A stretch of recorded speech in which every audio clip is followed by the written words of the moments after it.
bienvenido al canal de la Tuta. Mi nombre es Camilo Álvarez y soy estudiante de psicología. Acompáñame en esta aventura a recorrer las inextricables curvas del sistema nervioso. El inconsciente tiene alcances inimaginables para el sentido común, resuelve problemas de forma rápida, cosa que no puede hacer la conciencia porque tendría que analizar poco a poco el problema para luego resolverlo.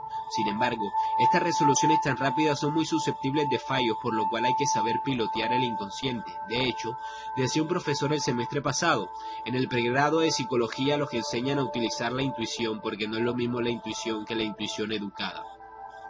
En este video compartiré con ustedes unas historias reales donde se observa el poderío del inconsciente. Primera historia, los sexadores de pollos. Las grandes empresas comerciales de pollo frecuentemente dividen los pollos en hembras y machos para que estos reciban programas alimenticios distintos según el sexo, y la práctica de dividir los pollos según el sexo se conoce como sexación de pollos. Esto es muy difícil porque los polluelos machos y hembras parecen exactamente iguales. Sin embargo, los japoneses inventaron un método para sexar los pollos conocido como examen cloacal, mediante el cual viendo su parte trasera logran saber qué sexo tienen los polluelos de apenas un día de nacido. Y desde la década de 1930, los criadores de pollos de todo el mundo viajan a la escuela sexadora de pollos que está en Senippon, Japón, para aprender la técnica. Lo curioso es que nadie sabe explicar en qué consiste esta técnica, ni siquiera los expertos japoneses. Lo único que hacen es mirar la parte de atrás del pollo e intuitivamente saber dónde depositarlo, si en el pote de machos o en el pote de hembras. Es sorprendente. Sí, de modo que el trabajo de sexadores de pollo consiste en coger los pollos y arrojarlos en alguno de los dos depósitos, hembras o machos. Como les decía, esto nadie, o casi nadie, lo sabe explicar, tanto que para que los alumnos aprendan, no le dan ninguna teoría, sino que sientan al maestro junto al alumno, y el alumno empieza a coger los pollos, mirarlos por su parte trasera y a arrojarlos en el depósito que crea. Si lo hace mal, el maestro lo corrige, y repitiendo esto durante un tiempo, los alumnos son capaces de saber intuitivamente a dónde arrojar el pollo. La segunda historia es acerca de Big Brother. Uno de los mejores entrenadores de tenis del mundo fue Big Brother, murió en 2014. Big se dio cuenta que siempre podía predecir las doble faltas. Los jugadores de tenis tienen dos oportunidades de saque, si fallan el segundo entonces es doble falta. Esto es asombroso porque en los partidos profesionales los jugadores hacen cientos de tiros y solo 3 o 4 son doble faltas. Sin embargo, Big cuando alguien falla el primer saque y va a ser el segundo o lanza la pelota al aire, dirige la raqueta hacia atrás para golpear la pelota, Big dice va a ser doble falta e infaliblemente la pelota se va hacia un lado o golpea la red y es doble falta.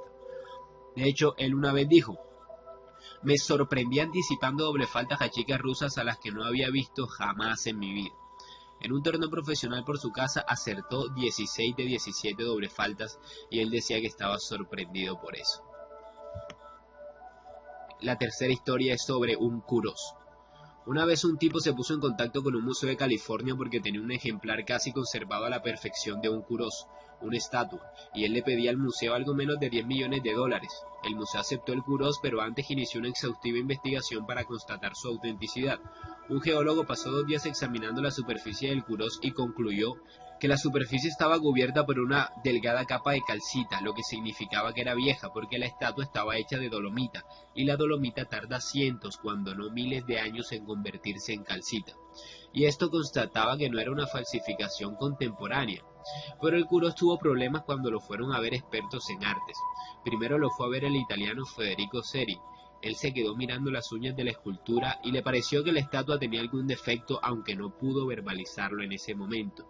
Luego Evelyn Harrison, cuando retiraron la tela que cubría el Kuros y mientras alguien dijo: todavía no es nuestro, pero en unas semanas lo será. Evelyn respondió: pues lo lamento. Evelyn en ese instante no pudo verbalizar nada, pero sintió una sensación instintiva de algo que no encajaba. Luego Thomas Hobbes, un tipo que reparaba siempre en la primera palabra que se le pasaba por la cabeza. Cuando vio al Kuros, la palabra que dijo fue reciente. Y bueno, esa palabra no parece concordar con su supuesta antigüedad. Hobbes dijo que si ya habían pagado por él, que procuraran que les devolvieran la plata, y si no habían pagado, pues que no pagaran. El museo empezó a inquietarse y enviaron al Kuros a Grecia para que fuese examinado por los mejores expertos del país en esculturas. Georgios Dontas vio la escultura y dijo: noto como si hubiese un cristal entre la obra y yo.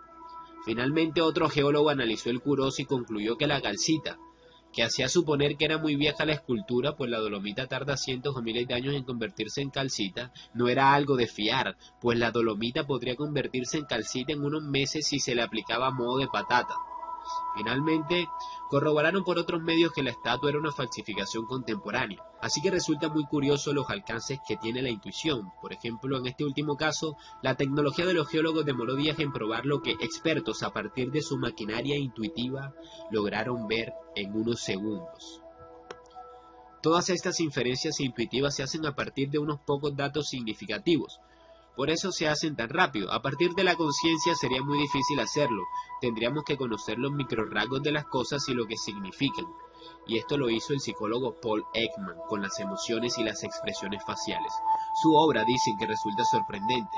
Paul Ekman se dedicó a estudiar los rasgos y microrrasgos faciales que expresan emociones y a clasificarlos, porque los estados mentales se reflejan en el rostro, quieras o no. Aunque siempre puedes fingir tus expresiones, hay microexpresiones que muy difícilmente se pueden evitar.